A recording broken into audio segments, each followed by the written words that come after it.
J'ai fait semblant d'être soumis à ma femme pendant 7 ans, mais tout cela n'était qu'un jeu d'acteur. Maintenant, le moment est enfin venu. Le jour où l'ancien amant de Carla, Manuel Torres, est revenu. Elle a organisé un spectacle de feux d'artifice impressionnant au bord de la rivière pour l'accueillir. Le temps était parfait, et ils se sont même embrassés et enlacés devant tout le monde. Je suis resté là, silencieux, à simplement observer. Carla avait également organisé une fête en son honneur. En chemin vers la fête, elle m'a regardé et, nerveuse, a expliqué. Ça fait si longtemps que je n'ai pas vu Manuel. J'étais très ému et je l'ai embrassé. Fâché? Non. J'ai immédiatement forcé un sourire et répondu humblement. Bien sûr que non. Tant que tu es heureuse, j'accepte tout. Elle m'a lancé un regard légèrement irrité et a détourné les yeux. Je ne savais pas pourquoi elle s'inquiétait. Après tout, je n'étais qu'un paillasson sans valeur, et il était évident que je n'aurais jamais osé me mettre en colère. Manuel m'a regardé à travers le rétroviseur, moqueur. Carla, ce type est un bon à rien. On l'humilie comme ça et il ne dit même pas un mot. Il n'est pas à la hauteur pour toi. Tu devrais divorcer et te marier avec moi. J'ai serré le volant avec force, jetant un coup d'œil furtif à Carla. Ses yeux brillaient, et je pourrais jurer qu'elle était un peu émue, mais elle est restée silencieuse pendant un long moment, sans répondre. À la fête, les amis de Carla ont crié de joie en accueillant Manuel, mais quand ils se sont tournés vers moi, leurs sourires se sont rapidement transformés en moquerie. Quelqu'un, tout près, a commencé à parler, me provoquant. Tout le monde sait que Carla a été amoureuse de Manuel pendant 10 ans. Si ce n'était pas pour son départ soudain à l'étranger, elle n'aurait jamais été si fragile et brisée au point de tomber amoureuse d'un perdant qui a profité de la situation. Maintenant que son véritable amour est de retour, il est temps pour certains de faire un pas en arrière. Tu ne crois pas? Grâce à Carla, personne à la fête ne me respectait, mais j'ai fait semblant de ne rien remarquer. Silencieusement, j'ai observé Carla au milieu de la piste de danse. Manuel a pris une gorgée de vin, a attiré Carla à lui et l'a embrassée passionnément. Elle a timidement tenté de répondre à son baiser, mais a réalisé que son verre était vide. Elle s'est tournée vers moi et s'est plainte. « Javier, remplis mon verre. Tu ne vois pas qu'il est vide ?» J'ai couru pour servir plus de vin, mais elle m'a repoussé avec mépris et est retournée embrasser Manuel. Soudain, Manuel a attrapé mon bras, m'empêchant de partir. Il m'a regardé de haut en bas avec mépris. « Je suis très curieux. Comment as-tu réussi à tromper une femme aussi noble que Carla pour qu'elle se marie avec toi? Tout le monde dit que tu es un perdant sans dignité. Montre-moi comment tu lèches ses bottes. » Il a incliné son verre, laissant tomber quelques gouttes sur ses chaussures en cuir. Puis, d'un coup cruel au genou, il m'a forcé à m'agenouiller et à ramper comme un chien. Carla est simplement restée là, froide, regardant. J'ai serré les dents et me suis agenouillé, nettoyant les chaussures de Manuel avec ma manche. Alors que les rires moqueurs remplissaient l'air, j'ai aperçu le regard de Carla. Il était plein de mépris. Elle s'est avancée vers moi et m'a donné un coup de pied violent. « Tu es un misérable pathétique. Va-t'en. » Elle a marqué une pause avant d'ajouter. « Je resterai avec Manuel ce soir. » J'ai compris immédiatement et silencieusement réservé une chambre d'hôtel pour eux. Je suis resté immobile. La robe de Carla était à moitié défaite, et quand elle a levé les yeux et m'a vu, elle s'est montrée visiblement irritée. « Pourquoi es-tu encore là? Ne te rends-tu pas compte à quel point tu es répugnant ?» Je suis resté silencieux pendant un long moment. Lorsqu'elle était sur le point de perdre patience, j'ai murmuré avec hésitation. « Aujourd'hui, j'ai bien fait, n'est-ce pas? Puis-je te demander quelque chose? S'il te plaît, ne divorce pas de moi. » Son expression a changé, se transformant en un sourire sarcastique. « Toi, sans une once de dignité, un bon à rien, comment oses-tu vouloir rester à mes côtés? Pourquoi ne devrais-je pas divorcer de toi? Javier, écoute bien. Je vais divorcer. » Le couloir était mal éclairé. Carla pouvait voir les larmes couler sur mon visage, mais elle n'a pas vu mon sourire contenu. Sans dire un mot, elle a ramassé une sandale sur le sol et, sans aucun respect, me l'a lancée au visage. Puis, la porte s'est refermée violemment. Seul dans le vide, je me suis finalement permis de sourire. Libre et sans retenue, j'ai pensé « Divorce ?» Pour moi, il n'y a aucun problème. Tout le monde était convaincu que j'étais complètement amoureux de Carla. Ils pensaient que j'étais un paillasson sans espoir. Carla profitait de cette prétendue dévotion, m'humiliant ouvertement et déversant sa frustration sur moi chaque fois que quelque chose n'allait pas comme elle le voulait. Mais ce qu'elle n'a jamais imaginé, c'est que ma relation avec elle pendant ces 7 années n'était pas basée sur l'amour, mais sur un contrat. Ce soir-là, assis dans la voiture avec la mère de Carla, Laetitia Martinez, elle a poussé un profond soupir et a dit « Javier, je sais que ces 7 années n'ont pas été faciles pour toi. Maintenant que le contrat est arrivé à son terme, trouve une manière de mettre fin à cette relation et de retrouver ta liberté. Assure-toi simplement que Carla ne découvre jamais la vérité. » À l'époque, Carla était dévastée après avoir été abandonnée par Manuel. Elle était tombée dans un état critique, allant même jusqu'à envisager de mettre fin à ses jours. Désespérée, Laetitia avait décidé d'engager quelqu'un qui pourrait l'aider à surmonter sa douleur, à stabiliser sa vie, éventuellement, à reprendre sa carrière et ses études. C'est là que je suis entré en scène. Fraîchement diplômé d'une université prestigieuse, mais submergé par les dettes et sans direction. L'offre était tentante. Un contrat de 7 ans avec un salaire annuel de 5 millions de dollars. J'ai accepté sans hésiter. Ma tâche était de jouer le rôle d'un mari dévoué, et maintenant que le délai était écoulé, je pouvais enfin arrêter de jouer. Après tant de temps à être l'homme soumis que tout le monde voyait, j'étais sur le point de retrouver ma vie. En rentrant chez moi ce soir-là, j'ai trouvé un colis devant la porte. Il venait d'Eloriade, une région éloignée. À l'intérieur, il y avait des sculptures en bois finement travaillées, soigneusement emballées dans de la mousse protectrice. Je n'ai pas pu m'empêcher de sourire en voyant cela. C'était un sourire sincère, une rareté après des années de comédie. Cette nuit-là, j'ai dormi profondément, quelque chose que je n'avais pas fait depuis longtemps. Le lendemain matin, j'ai reçu un message de Carla, ce qui n'était pas arrivé depuis des années. Le message était froid et direct. Prends ta pièce d'identité. Rendez-vous au bureau de l'état civil. J'ai poussé un soupir de soulagement et n'ai pas pu m'empêcher de rire. Pendant tout le trajet jusqu'au bureau, je riais intérieurement. Mais quand je l'ai vue, j'ai rapidement changé mon expression en un visage inondé de larmes et j'ai commencé à la supplier de ne pas divorcer.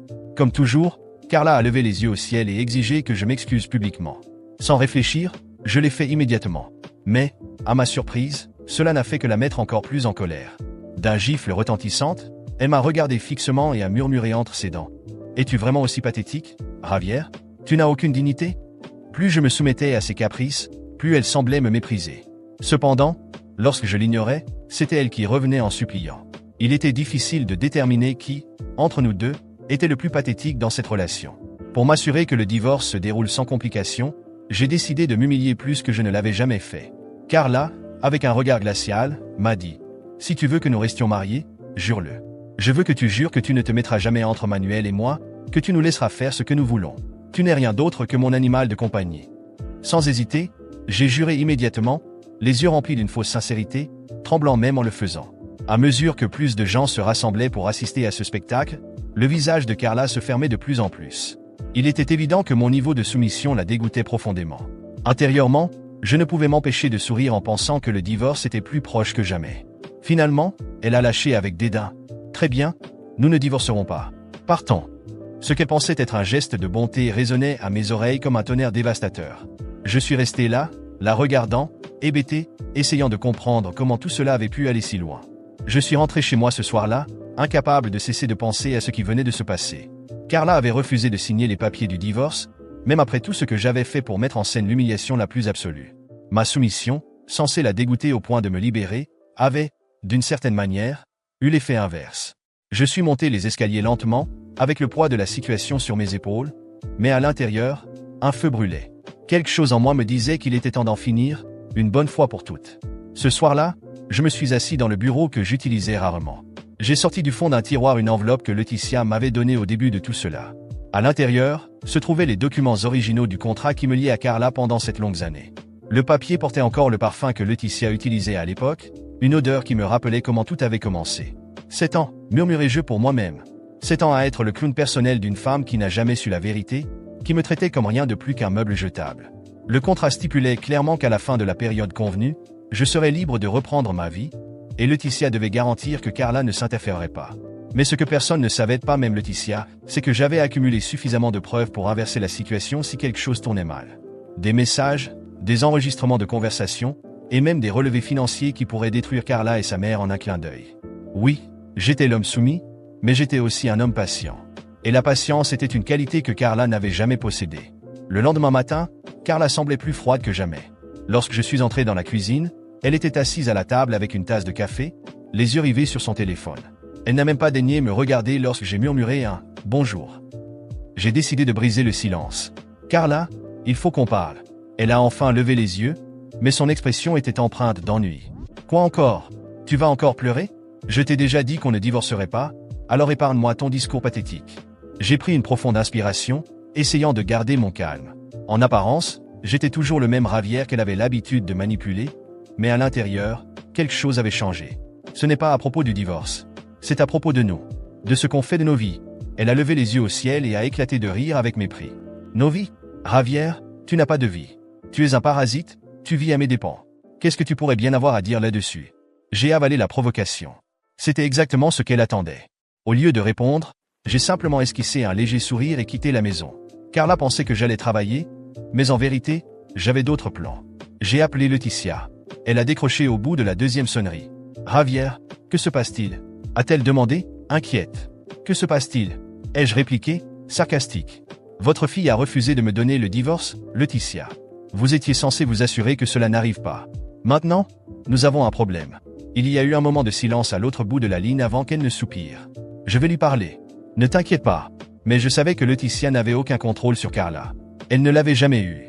C'est précisément pour cela qu'elle m'avait engagé. J'ai décidé d'accélérer les choses par moi-même. Je suis allé directement chez un avocat, apportant le contrat et tous les documents compromettants que j'avais accumulés. Le plan était simple, si Carla ne me laissait pas en paix, je la détruirais. Et pas seulement elle, Laetitia paierait également le prix. Quand je suis rentré chez moi, Carla était sur le canapé, en train de boire du vin avec Manuel. Il riait aux éclats, comme s'il possédait le monde. Dès que je suis entré, Manuel s'est empressé de me provoquer. « Regarde qui voilà, notre petit chien de garde. Tu n'as pas honte d'être aussi pathétique, Javier ?»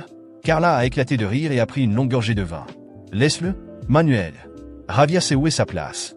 Il est là uniquement parce que je le permets. » C'était la goutte de trop. J'ai gardé mon calme, mais à l'intérieur, je savais que ce serait le dernier jour où je supporterais ces humiliations. Je suis monté dans la chambre, j'ai pris une valise et j'ai commencé à préparer mes affaires. Carla est apparue à la porte quelques minutes plus tard, avec une expression curieuse. « Qu'est-ce que tu fais ?» a-t-elle demandé, les bras croisés. « Je pars » ai-je répondu calmement.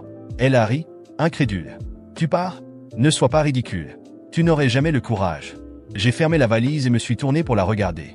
Pour la première fois en 7 ans, je l'ai regardée dans les yeux sans détourner le regard. « Tu as raison, Carla. Je n'aurais jamais eu le courage, jusqu'à aujourd'hui. Mais sache une chose, ta vie ne sera plus jamais la même. » Elle a essayé de dire quelque chose, mais avant qu'elle ne puisse, je suis simplement passé devant elle et j'ai quitté la maison. Il était temps de mettre mon plan à exécution. Ce n'était que le début. En sortant de la maison, je ressentis un immense poids s'envoler de mes épaules. Carla me regardait partir, incrédule, les bras croisés et un air de supériorité gravé sur le visage. « Tu vas vraiment partir comme ça ?» cria-t-elle depuis la porte. « Javier, sois raisonnable. Tu n'as nulle part où aller. Tu reviendras en rampant, comme toujours. » Je ne répondis pas. Je continuais simplement à marcher jusqu'à la voiture, ma valise à la main. Je montai, démarrai le moteur et partis. À l'intérieur, je ne pouvais pas m'empêcher de sourire. Carla pensait que j'étais cet homme brisé qu'elle humiliait depuis des années, mais elle ignorait tout de ce que j'avais patiemment préparé. Tout commençait enfin à se mettre en place. Dans les semaines qui suivirent, Carla tenta de me provoquer. Elle m'envoyait des messages sporadiques, remplis d'ironie et de mépris. « Tu es toujours en vie ? Ne penses-tu pas qu'il est temps de revenir à la maison et de t'excuser ? Miguel et moi allons très bien sans toi, tu sais. » J'ignorais tous ces messages. Elle n'avait aucune idée que ma vie avait déjà changé du tout au tout. J'avais emménagé dans une nouvelle maison, bien plus grande que celle que Carla croyait être à elle. Il ne me fallut pas longtemps pour m'y installer. Avec les millions que Laetitia m'avait versés pendant ces 7 années, j'avais investi intelligemment. Des fonds immobiliers, des actions, et même une petite entreprise qui prospérait désormais. Alors que Carla pensait que je n'étais qu'un paillasson sans ambition, la vérité était que j'avais accumulé une fortune qui la laisserait bouche bée. Un mois plus tard, je décidai qu'il était temps de mettre mon plan à exécution. Carla et Miguel avaient organisé un dîner entre amis dans la maison où j'avais vécu pendant 7 ans. Je pris soin d'y faire une apparition, sans y être invité, bien sûr. Lorsque j'ouvris la porte et entrai, Carla semblait incrédule. Elle riait de quelque chose que Miguel venait de dire, mais son sourire disparut aussitôt qu'elle me vit. « Que fais-tu ici ?» demanda-t-elle, visiblement mal à l'aise. « J'ai décidé de passer pour discuter avec vous. » Ma voix était calme, mais son ton attira immédiatement l'attention de tous les invités. Miguel me regarda avec mépris, comme toujours. « Écoute, imbécile, personne ne veut de toi ici.